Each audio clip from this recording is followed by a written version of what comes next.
There was this great article in Alternet written by Rob Boston, and he talked about how there are certain fundamentalist churches and ministries that are lying to public school administrators and telling them that they want to do an assembly on suicide prevention or drug use prevention. And then what they really do is they infiltrate the school and they start talking about becoming born again. Or I love the imagery behind that they infiltrate the school. They're like dun dun dun dun dun dun dun dun dun dun dun, and then they grab you and they're like, "Come on, be born again! Come on, that's what come they on, do, though. Do it, do it. That's what they do, though. Jesus loves you! Dun dun dun dun dun dun dun dun dun.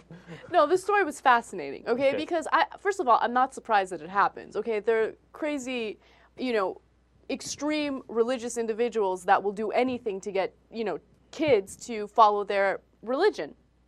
But some of the tactics that they use are clownish and a little amusing. Oh, can't wait. All right, some of them use costumes. Oh, it's awesome. Like to get the infiltrating a school with a costume is fantastic. I almost want to be part of this group. What do they? They wear the furry outfits?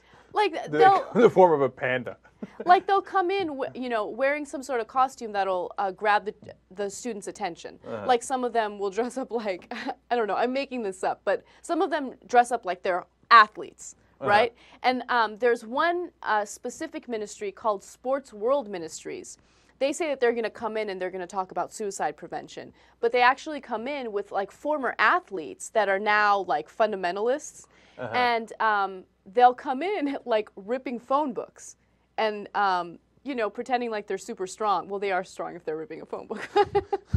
Okay, and then where does that go? When do they get people in a headlock and give them a Jesus noogie?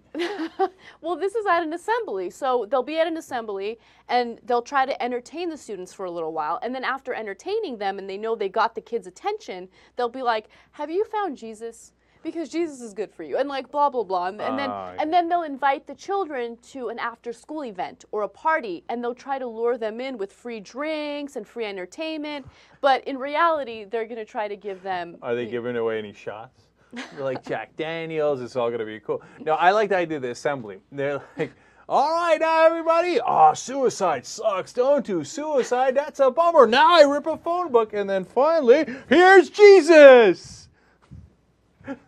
It's not a bad strategy. Maybe we should try this, right? Like, that's how we sleeper cells for TYT Army. We're like, oh, suicide is terrible. That's no good. Watch me do 10 jumping jacks and TYT. Everybody watch the Young Turks. Think about it. Think about it. Jake, what do I get with membership? It's a really long question. Well, the things you could get on TYT membership is the whole 3-hour show, plus the post-game show. I mean, I wish I had a magic wand that said, get membership.